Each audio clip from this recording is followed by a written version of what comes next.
I want to thank you. And I want to give you a bracha that your house should always be a base. Vad l'chachamim, not for such losers like me, but real chachamim, real chachamim. The man has the key to the house. The woman has the key to the home. So hosting is really a partnership, and both of them are really very good at it, and so you have to know the balance and the measure in hosting. Overdoing is also they do it just right. So Baruch Hashem, lots of nachas from your children, grandchildren, health, happiness, and hatzlacha b'chol ma'aseh yodecha. Amen. Okay, listen. I was thinking like this. The pasuk says that Yosef brought Menashe and Ephraim to be blessed by Yaakov Avinu, and Yaakov put his right hand on the head of Ephraim, and it bothered Yosef, and he tried to put it on the other hand. But how did this happen? It says like this. It says, "Vayikach Yosef eshneim, Ephraim biyaminoi, mismoil Yisrael." He put Ephraim on the left side. That's Menashe b'smoil miyamin Yisrael. Vayigash Elav, Vayagesh Elav. So Yaakov Avinu puts his right hand on Ephraim and his left hand on Menashe. Sikel es Yodov, ki Menashe habachor. So, like the Targum says, "Kiminun liyadoi." But in any case, he crossed his hands. But ki Menashe habachor, usually ki means because. But here, some Rishonim say ki must mean in spite of the fact that Menashe is the bachor. Because he put his right hand on Ephraim, ki Menashe habachor, it must mean that in spite of. But typically a ki means because of. So how can we read this pasuk with understanding the key to mean because of? Really, there's another question over here. Why didn't he just put Menashe on the right side and Ephraim on the left side, and then he wouldn't have to do the Sikel Es Yoda? So it seems like both are meant to be. Menashe is meant to be. Menashe the B'chor is meant to be on the right side, but he's meant to get the left hand. And Ephraim, who's the younger one, is meant to be on the left side, but he's meant to get the right hand. What's the meaning of that? Because really, where do Menashe and Ephraim get their names from? What's the meaning of Menashe and Ephraim? If you look in Parshas Miketz, Menashe was the first son, and he gives him the name. Feder, that's your son? Wow. He got out of TTB. They released him. Okay. So the pshat is, where's the pasuk? It says over here that he had the two sons, Menashe, the end of an aliyah. Oh, the assistant rabbi knows these things. Okay. So it says that he named him Menashe. Why did he name him Menashe? Ki neshani Elokim es kol amoli vesbeis avi. That Hashem had me forget all my troubles and my father's home. Yeah, ki nashani Elokim es kol amoli ves kol beis avi. So we understand that. It's good to forget his troubles, but why is he thanking the Rebbeinu Shalom for having him forget his father's home? Would he not rather remember his father's home, Yaakov Avinu's home? So probably the pshat is when you experience trauma, you anything triggers it. In order not to remember the Amoli, in order not to remember his years in slavery, he had to forget about the entire context. He had to forget about the entire base of even the positive. Because you remember the positive, it triggers the negative. So we have to forget it all. Then he has a second son, and that's Shem Hasheni Ephraim. Kore Ephraim, ki Ifrani Elokim be'eretz oni. Hashem made me fruitful in the land of my affliction. So what does that mean? Now he's reframing his experience. After he forgot and he moved on, he moved forward, he now has the ability to look back and see how it all comes together and how really even what seemed to be negative was a stepping stone to the positive. And therefore, Shem Hasheni Kore Ephraim ki Ifrani Elokim be'eretz onyi. The onyi wasn't just an onyi. The affliction wasn't just an affliction. He actually grew from the negative experience. So Avada, Menashe is the B'chor. Because if you don't have the ability to forget your negative experiences, you can't move forward. It weighs you down. So Menashe is the B'chor. But Ochiv HaKoten Yigdal Mimenu. In other words, the younger brother, the Ephraim, is so there's a chronological order and there's a logical order. The chronological order is Menashe first and Ephraim second. But there's a logical order, which means the order of Chashivas.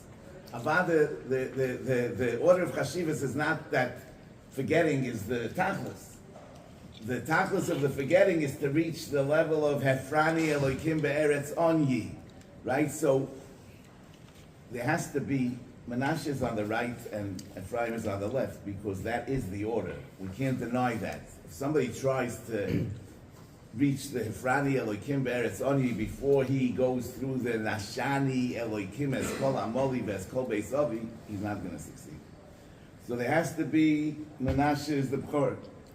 But if the Menashe is the B'chor and you reach the Ephraim, which is the second, then you can actually reach a point where you understand that it was all for the good, and therefore it's Efrani Elokim be'eretz onyi, right? And it's Ochiv HaKoten Yigdal Mimenu.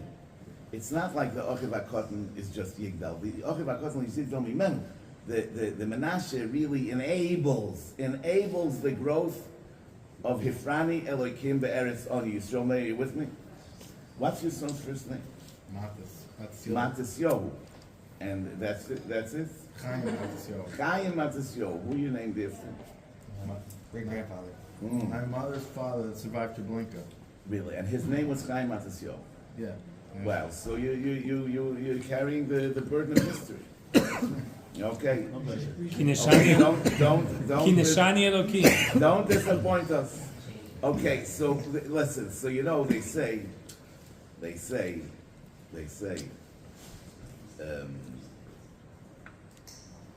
let me tell you like this. There was Avram David of Buchach. He was nifter in 1840. He's the author of the Eishel Avram that's printed in the back of the Shulchan Aruch.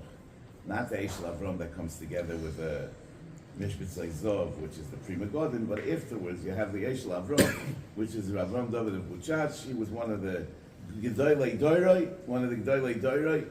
He was a very close Yedid of the Be'er Mayim Chaim. They lived together in Chernovitz, and he was a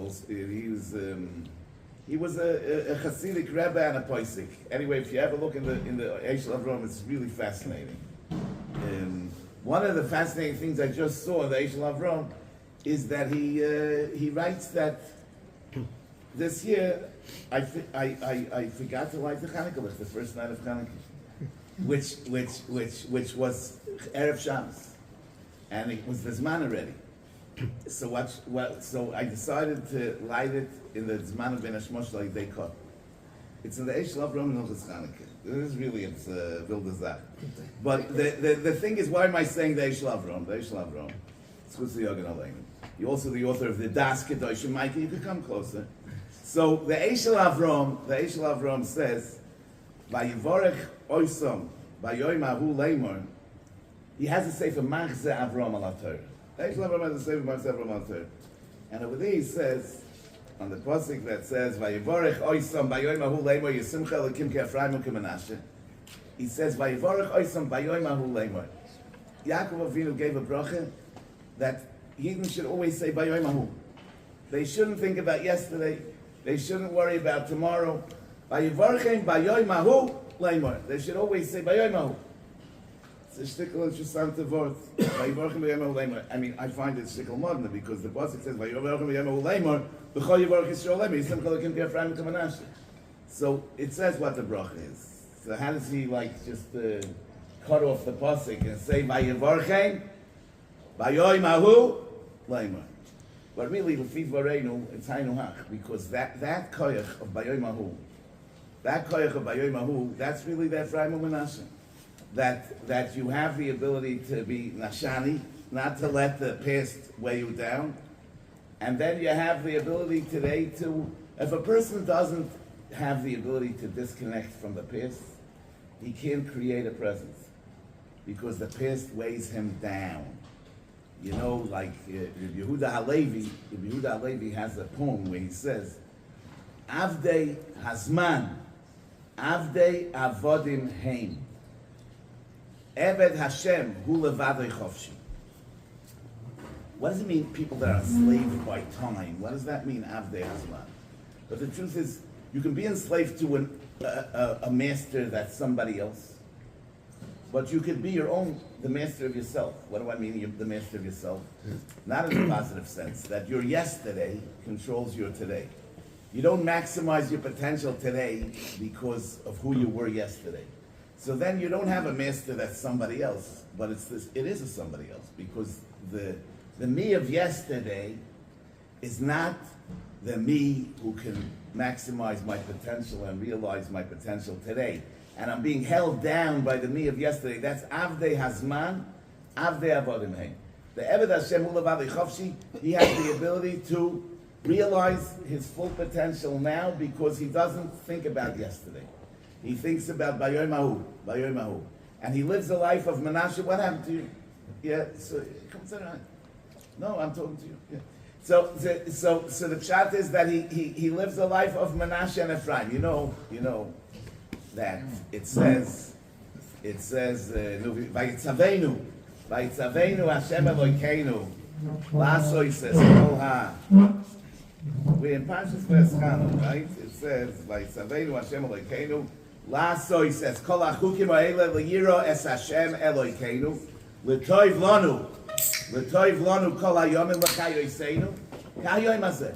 What's Kahayoim Hazeh? What's Kahayoim Hazeh? What's means us? Yeah, what's Kahayoim Hazeh? No, they made you a seat. No. So, so L'Chayoseinu.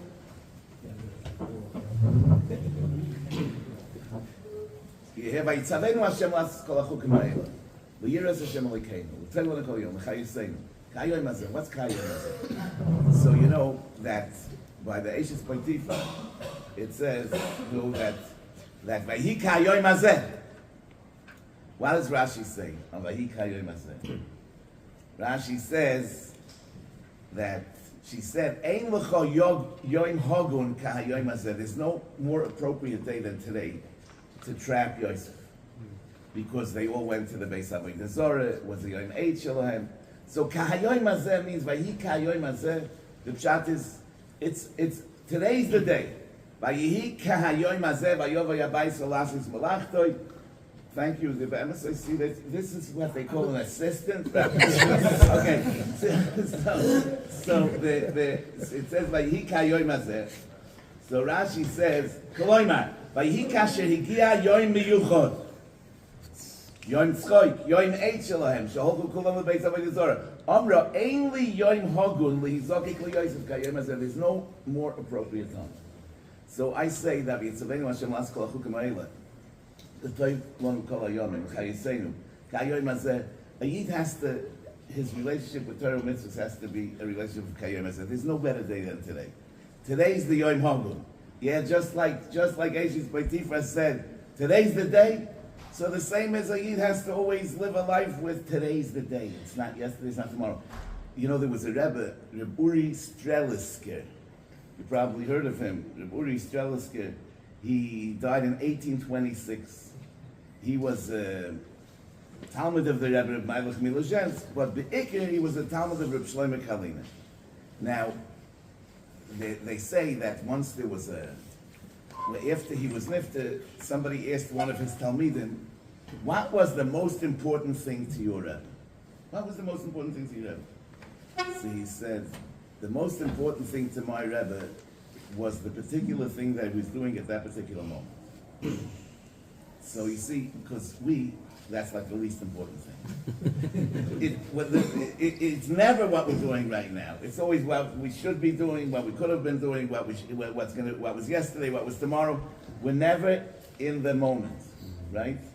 Yeah, I have like a gematria, not a gematria. In English, the word one, W-O-N, and the word own, and the word now. It's the same ideas. So if you own the noun, you won. It's the pshat is, you have to understand it's all about now. It's not about later, it's not about before, it's about now. It's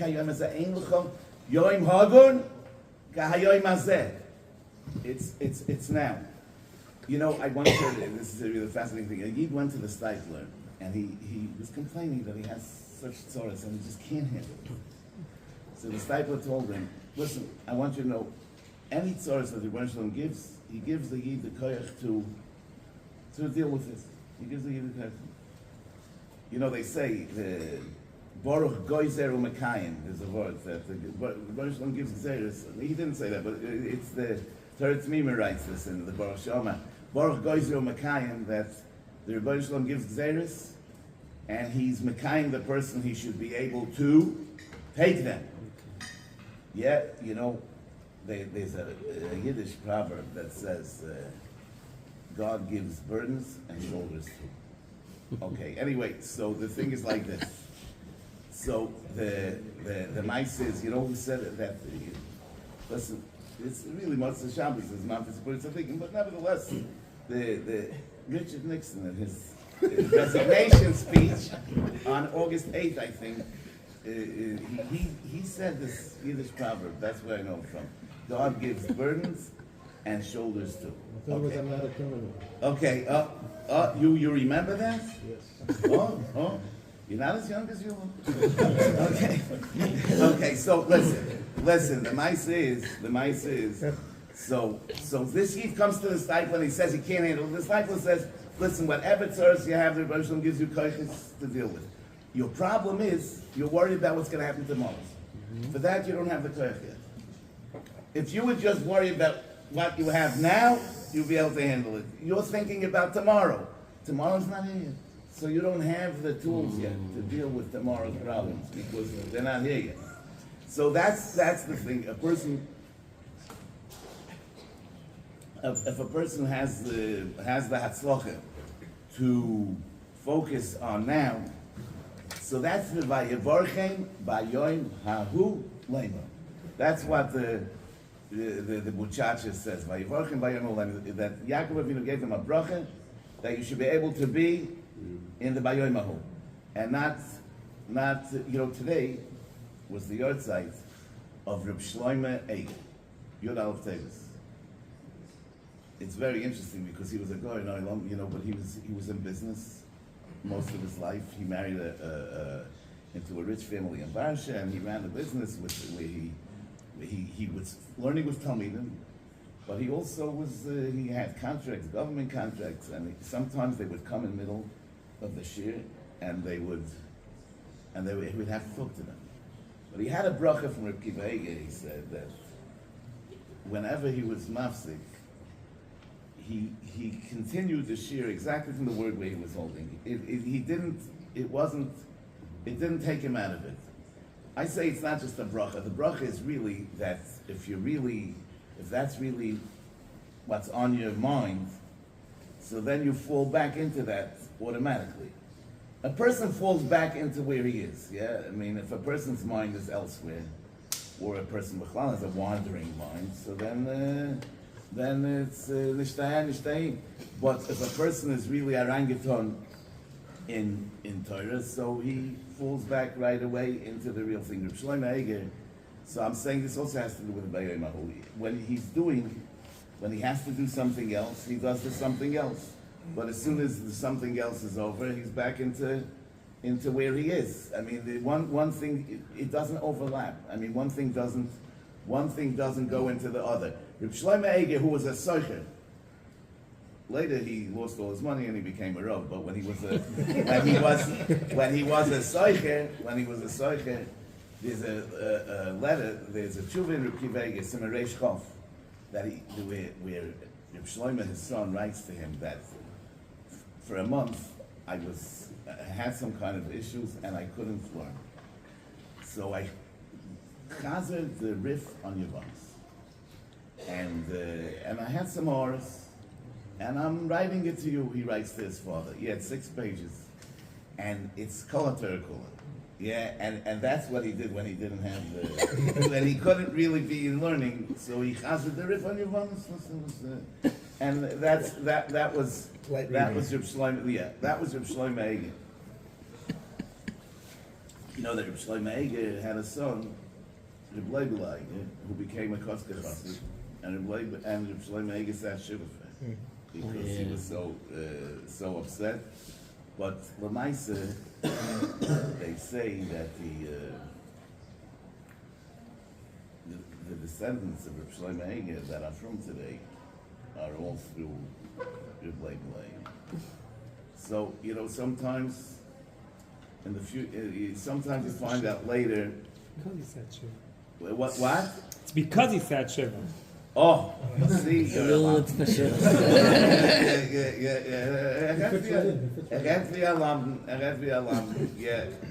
What do I mean like a lamb? A super lamb.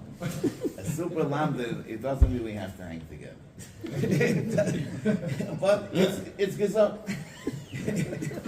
Anyway, that was not bad. It was not bad. I'll call upon him. Listen, maybe. Yes, I said something from Hakdama of the Haggadah's Leil Shimurim.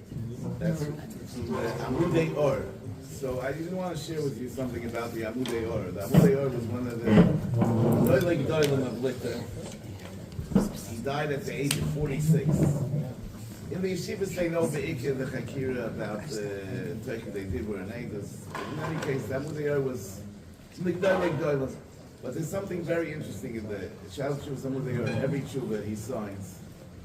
Ha'oluv. Ha'oluv means the embarrassed one. The shamed, embarrassed. So what's the pshat that it's a modern zach to write? Ha'oluv? So, listen, the Rabbi Yaakov Kamenetsky said over this story that his grandfather, his name was Avram Halevi Helen, was an Einikul of the Tesis country. And he was a Yida, Thomas Kochen, and a Groise Gevi, who had a lot of big business with preets in the big cities. And but you know how it is that people have money, people become jealous, and he had a daughter that helped him out in the business, and people started saying that, probably there's something going on between her and the people that he does business with. First it was maybe, then it was probably, and then it was a fact already. And like Lashon Hara's go, they were mighty shame on her, and this Avram Heller, who lived in Puchavitz, in the town of Puchavitz, couldn't marry off his daughter. And after they captured the people from other towns, as soon as they inquired about this girl, so they got terrible information, and he couldn't do it. Anyway, the Soif, Chazal say, B'tzcha Bogra, Shachrer Avdecha B'tenlo. In other words, you have to marry off no matter what. So he kept on going down on the standards, but he couldn't. So then there was a shmaise. What's a shmaise? A shmaise, the pshat that Amol the Balagola the Balagola would have to hit the horse. What? That's Right. But so that sometimes the Balagola would get tired. So he had a helper that they called him Chaim the Assistant Schmeiser. Chaim the Schmeiser. His job was just the Schmeiser. So there was a boy in town that was Chaim the Schmeiser who, from the age of 4, was not in a cheder or anything. He grew up like a Adam, and he was the Schmeiser, and he had no parents, and the Balagola that was in charge of him was like his upper troubles. So this Rabbi Avraham Heller tried to talk to him about maybe he would be willing to. Wasn't so willing yet. He has to think about it. Finally, he became convinced that it's kedai to do the shidduch. Anyway, so she's marrying this Chaim the Schmeiser, and she was a very talented, smart, and good girl. There was nothing wrong with her, but this is what happened. So the story goes like this: that before the chassan came to cover the kala, but then she got up and she said, "Rebbeinu Shalom, you know that I am pure. I didn't do anything. I ask you that you should bless me, that I should have children that will be pure, and they will beleichten the Welt mit their Torah." How would you say that in English? Beleichten. They will light up the world with their Torah. Anyway, the story goes, they got married. They had 12 children, 7 sons and 5 daughters. All the 7 sons were mamish doyle rabbanim and litter. And the 5 daughters married very, very chashuv rabbanim also. And so Rabbi Yaakov says that's why he signs ha'olav, because everything he got to was from the embarrassment that his mother had to put up. Who? Rabbi Yaakov Kamenetsky said the story. Who was the one? This is Rabbi Yechiel Heller, the Amudei Or. If you look in the Shabbos Shuvas Amudei Or, you'll see that in every tshuva, The he Schmeizer's name signs, was Heller? the Schmeiser was his father. His name was Heller. No, his mother married the Schmeiser. Focus. Oh, no, 1 second. So the question is, he called himself Heller based on his mother. Yeah, obviously. Because his grandfather, his mother's father's name was Heller. So he's asking a good question. How did he have the name Heller? It could be that the Schmeiser took on his wife's name because he was really from no place.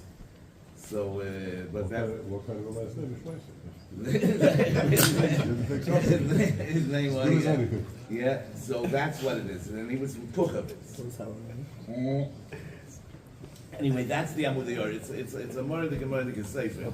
The Amudei Or, and he also has in the back some drushes, on Shabbos Zocher and in other things. Okay, anyway, having said that, what else can we say? We can say, so that's Sipurit Tzadikim. Matzah Shabbos, it's time for Sipurit Tzadikim. And I say that that's because Matzah Shabbos is the time of Vai of the Nefesh. We lost the Neshama Yisera. Stories is a way to hold on to the Nefesh that's already gone. Right? So that's why Matzah Shabbos is a time for stories. It's a way to hold on to the Vai of the Nefesh. Vai of the Nefesh. So I'm just saying, in the Haitik Torah we said that V'shamartas mishmeres Hashem Elokecha l'olechas b'drachav lishmor chukosav mitzvosav mishpadav v'yitvosav kakosav v'soiras Moshe l'man taskil es kol asher tasa. Do you know what it means, taskil es kol asher tasa? Rashi says tatzliach. Taskil means tatzliach. It appears also in the first kapitel in Yoshua. It says l'man taskil. It means tatzliach, but there's a very cute mitzudis on Laman Taskil. He says, "In Yonai Hatzloche, ki hamatzliach nire ve'enei bnei adam kimaskil." Yeah, he says, if people are successful, people think they're smart. So that's why the Lashon HaKosav, Taskil, means Hatzloche. As I state in the mitzudis in Yeshua Perek Aleph, there's a shlom actually that says on the pasuk in Parashas Eikev. it says, you'll have tzoyin of Boca, v'chol asher l'chon, yir b'yom. I don't remember the pasuk, but he says, v'chol asher l'chon yir b'yom, means you'll even think you're smart. He says you'll have tzoyin and Boca, and v'chol asher l'chon yir b'yom, you'll even think you're smart. Yeah. You know that somebody said today, you know, the Gevirim, they also give out CDs. You know, they make songs. So somebody says, you know, Ezel Osher Asameh B'Chalka. He's happy with the money because he doesn't have to also be I think he's also a singer and also a Talmud Chacham and so the Geld is you know. Okay. What? Why is the Torah called Hatzlacha, someone that made money? And if you ask what's Hatzlacha, it's a Hashem, it's a... Who says the Torah calls it Tzlachah? What you just said. No, I didn't just say. I said Laman Taskil Hamatzliach Ner B'Einei B'nei Adam K'Maskil. Now you, in your brain, associated Matzliach with making money. That doesn't mean that that's what the pasuk is talking about. Any success, people associate success with brains, but in truth, it's not necessarily connected with brains. And that's what he's saying, that hamatzliach nireh be'einei bnei adam kemaskil. Now, what do you consider a matzliach? That's already up to you. I mean, what do you consider a matzliach? Yo, I'll call upon him. Let's see, some of the people are going to come now. We will be here all night. No, say this. Okay. Who knows? You don't have the next trip booked already? Who knows? Yeah, very nice. Very nice.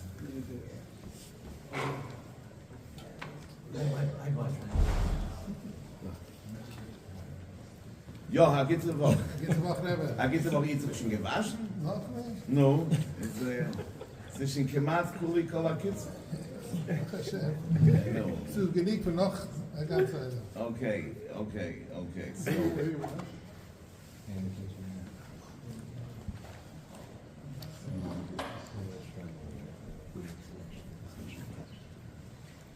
what do you say?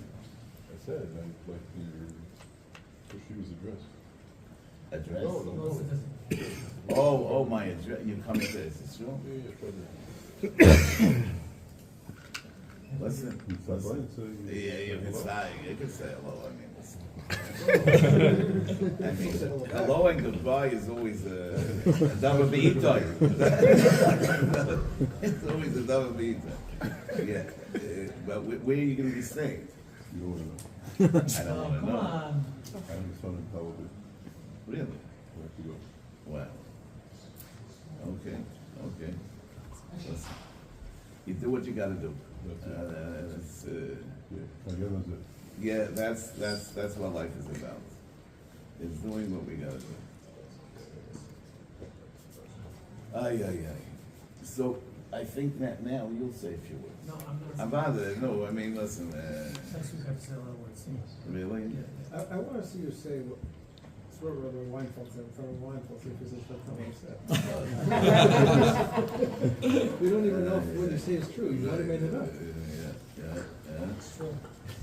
And anything I've written, I want you to know, is like a 0.000000001% of everything that. Yeah. People shouldn't confuse and think that. That sums it up. Yeah, absolutely. So, As we like, wrote in if the past, if they like something, they should know there might be much more that they would dislike. So they shouldn't judge from the mute. Halakot. Listen, you never know. So, yeah. How about the host wanting to say something? Now you're quiet. What, there was, There was a joke made about me talking too much. Do you know who gave the Divrei Torah at the Chabur Minyan before we were blessed with Rabbi Gafalsky? No. Really? No. So you must have a lot now that you're not sharing, because, I mean, I still share.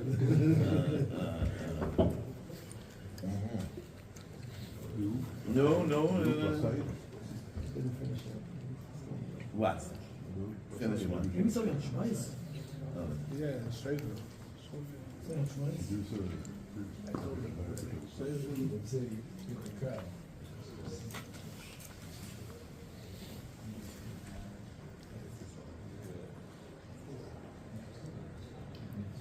Oh, actually, I want to like too. That reminds me. We said Vayi Kayoim Hazeh. She said Ein L'cha Yoim Hagim Kazeh. So what's and L'maisa Yosef? L'maisa was over on this side. You know, there's a fascinating thing that the Rebbe Baruch Hu Mezhebish says, without a source, it says that Eishes Poitifa L'Shem Shemayim is coming. Right? We know because she saw it's Terlugin Shelah that she's Osid Lahamid Ben from Yosef. She didn't know that it was through her daughter, through Osnas. Okay. So it says that brings the Chidush Yorim in the name of the Baruch Hu Mezhebish, that he said that Bevadai, just like she saw so, he also saw so. K'dei lahagdil hanisayim. That Yosef also saw that he's Osir Lahamid then from her. It's not clear from where he's getting it, but this is what he says. So I said, so what does that really mean? That means that when he had the Nisoyim, it was clear to him that he's not going to manage to overcome it. Because in the end, he's going to fail. Because he sees that he's going to have children from it. So the Nisoyim really was just to push it off. In other words, to have the ability to hold on one more minute, even when you know that you're going to fail in the end. That was the goidel of the Nisoyim, was when you don't see any possibility of being successful, and you see that you're going to fail. But listen, hold on for another minute. So I say that was the Zela Umazeh. She said, "He kayoim hazeh, ein l'cha yoim hagim like today," and he said, "Ein l'cha yoim hagim like today," to keep the right thing. What's going to be tomorrow? Listen, maybe tomorrow I'll fail, but kayoim hazeh. So that's a big yesod in life. I mean, the yesod of kayoim hazeh. I mean, it's not about who are you? I'm just wondering. No. Nobody. No, nobody. That's a lot. Not sure what has to do with That's, though. no. That's a lot. Nobody. Very few people it's today. Nobody said. I want you to know. They say that nobody's perfect. That's why I said that. I mean, somebody's not perfect, but nobody's perfect. Nyman. I'm from Nyman. From where? Originally, Los Angeles. And now you live here? I live here, yeah. Up the Wow. block. How long already? 6 years. Oh, the okay. So you're Isaac in the chinuch of Tinoikas Shel Beis Rabba. Hevel PM Shel Tinoikas Shel Beis Rabba. You mean? It's no small matter. I mean, Matzdikei Harabim Kekochavim Loylam Goy. It's in Ein Gdoyim, Ein Tyoshim. You know, that's the foundation of everything. The Tinoikas Shel Beis Rabba.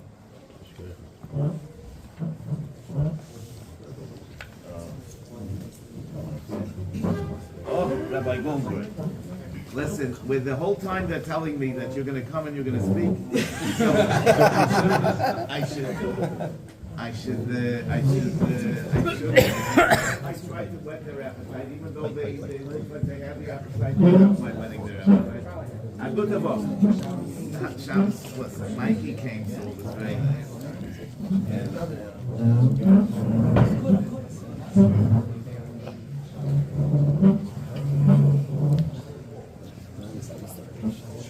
Yeah, but I'm thinking this everything already, because I mean, I don't have anything more to say, but I'm going to share a story. It has nothing to do with anything.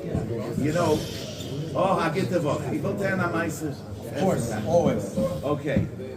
And maybe you'll have a seat. You don't have to stay. No, I like standing. You like standing?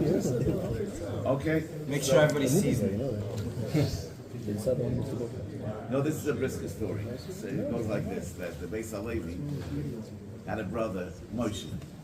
I don't know anything about him besides for this story, that when they were kids, when they were kids in town, Sluch. Yeah, that's where the Beis Halevi was. They're off. Anyway, the kids made a chevra, Kinyan Svarim, for the shul. But it was the kids, they used to go on Chodesh, on Erev Shabbos, used to go from house to house, and they used to put together por kopikis, and it added up with time, and it was going pretty well. But then one day in shul, the older people heard that and saw what kind of money they're really dealing with. So the older people said, listen, I mean, it's not for children. We have to be in charge. They said, no, this is our thing. Anyway, this is our thing. I mean, how the older people can live. Anyway, back and forth. They didn't know what to do. How are they going to deal with the older people wanting to take control of their Kenyan Spark? So they decided they're going to have a secret meeting with the children, and they're going to decide how to deal. So this Moshe, the Beis Halevi's brother, he said, that's Chaim. We don't have a way. They want to become members. No, they said, older people want to become members. And we don't have any way to block them. I mean, listen, it's open. The membership is open. We don't have a way to block them. So what should we do? So he said, listen, Avada, anybody can become a member. But the kleine have magressive day. The small ones have a bigger day. Was gresse als weniger day. Und die Größe haben kein Day nicht mehr. So this is like a marshal for a lot of communal affairs. In other words, that was kleine, they have a bigger day. And the greater people have less day. I mean, that's why so many Jewish organizations are run by children. The thing is that it's the was gresse a kleinere day.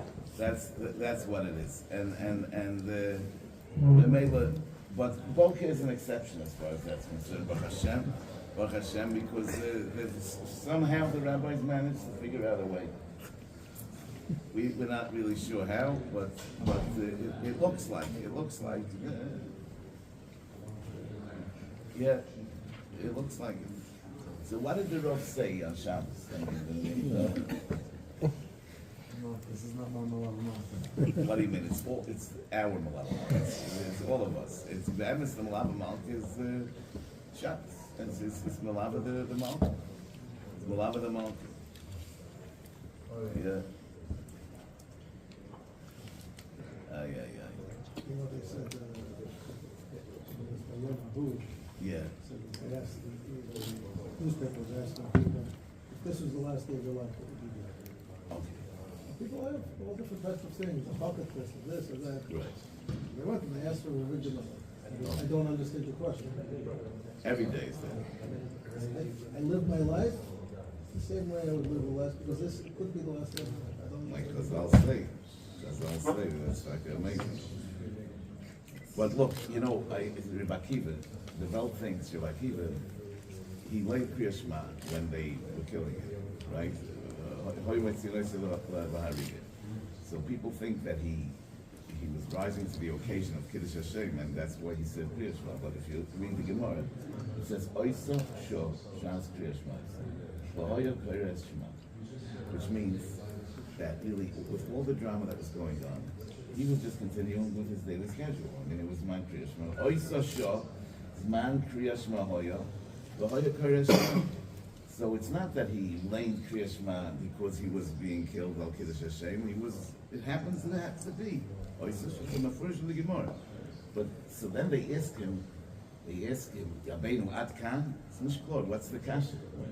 And he says, Kol Yom HaYo Yishim Etzar. Here it sounds like it was episode He was rising to the occasion, but I say, Saka, like you just said, who could really continue with his daily schedule in face of such adversity?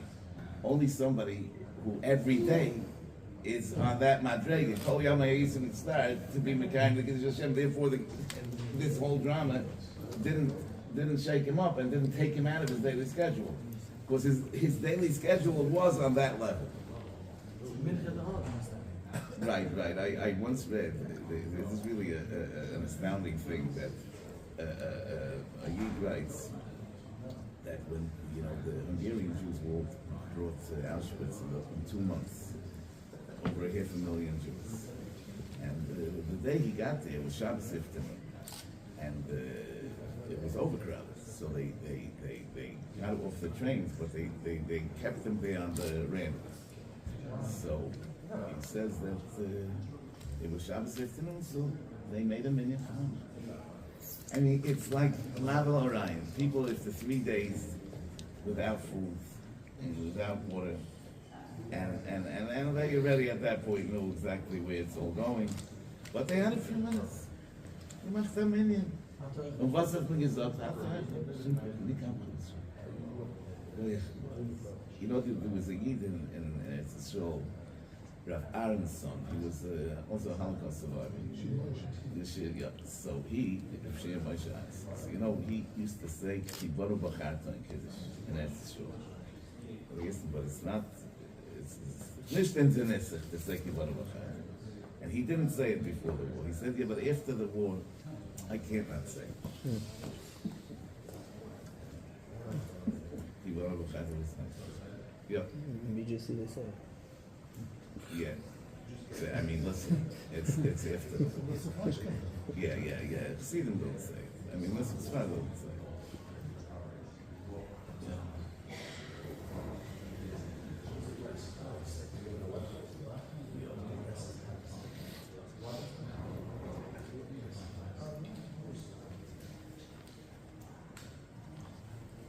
No, we had in our generation, I guess, Yes, Nailstein, who really lived on schedule all his life. And the last day of his life, he wrote an outline for this year, and he died an hour later. He was 100 years old. That's the true balance. Yeah, nuts, yeah.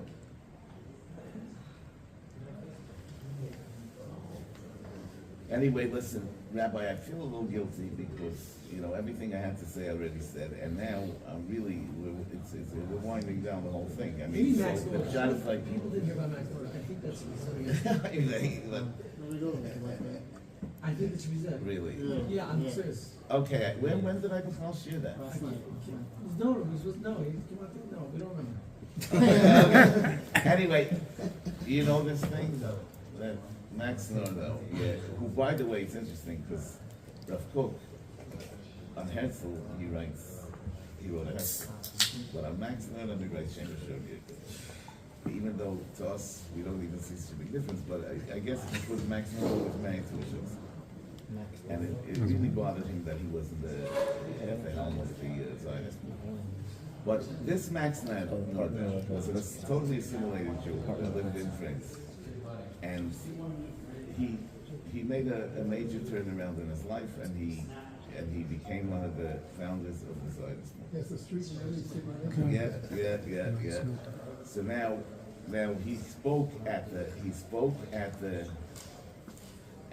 second night of the first Zionist Congress in Basel, and in his speech, which was in German, every now and then he repeated the pasuk in Hebrew, "V'shavu banu," and he didn't really know Atzuris Aleph. So afterwards, one of the young delegates asked him, "Where does he get to this pasuk?" So he said, "This pasuk I got to through the person that I owe my entire connection to Judaism and to Zionism. And it's a person that was actually an 8-year-old boy that I don't even remember his name. And the Maisa Shahoya is that a woman came to my clinic in Paris. He was a doctor with a sickly boy who was sick for a few weeks already, and they told her to come to me. And she was an immigrant, a Polish immigrant, a Polish Jewish immigrant, with her hair covered in a scarf. And I tried to ask the child what's wrong, and he didn't understand a word of what I'm saying. So I said angrily at the mother, he doesn't speak French. He said, yeah, he goes to Cheder, and they don't teach French.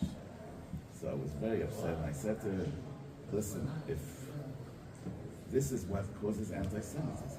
I mean, we opened the gates of our country for refugees, and they don't even learn the language of the land. I mean, how could you do this? She told me, listen, my husband is from the old school, but the child will grow up, will go to a gymnasium, will know the language. But I was very upset. But then I asked the boy, what did you learn in Cheder? What's the last thing you learned in Cheder? So the boy started his eyes lit up, and he started to tell me in Yiddish, which I understood because of the German. He started to tell me, Vani b'vay mipalim. Do you know about the Vani b'vay mipalim? There's a whole sing-song that the whole Rashi, with Yirmiyah, with Raton, with Rachel coming out on the caver. Anyway, he's singing to me this whole long thing. And I was so taken, he says, I turned to the window. I didn't want them to see that tears were rolling down my cheek. And I said to myself, you know, Max, you're intellectual, you're an intelligent person, you have a medical degree, but you know nothing about your own people.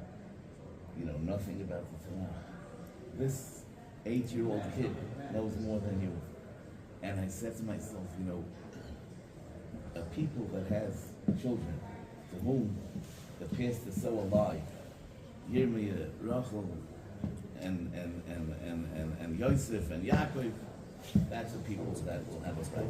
Anyway, that weekend I saw an ad in the newspaper where it said, if you care about anti-Semitism, if you care about the Jewish people, contact me, and it was an ad by Theodore Herzl, and that's how I actually connected with the whole idea. That's Vani b'vay mipalim. So B'Shavu Baruch L'Gvulam has many different levels. I mean, B'Shavu Baruch L'Gvulam on a physical level, and there's B'Shavu Baruch L'Gvulam Avada on a pneumistic level.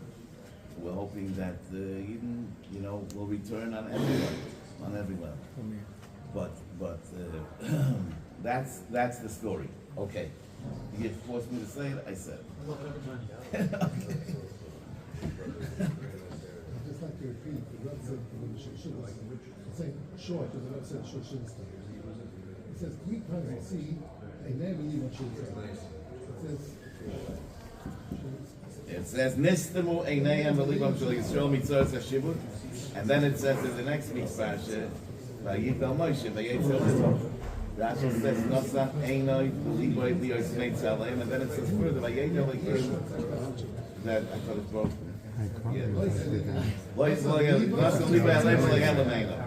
So that's what it is. The Mitzoros HaShivut makes people, you know, wrap up in themselves. You know, just focus on everything that they have. But the beginning of the redemption is when you go out of your selfish self and you see others, that's the beginning of redemption. As we see, how did Yosef come out of jail? I mean, he took an interest in others, while he himself was in no better a position than they were. And it's not so surprising that when somebody's in jail, I mean, it's probably every day they didn't look so happy. But today it was a bit worse, and he noticed that nuance. And though Yosef HaTzadik was on the highest madrega, spiritual madrega, and these people probably were low lives. But it didn't create a barrier. I mean, he took an interest in people, a genuine interest in people. And he,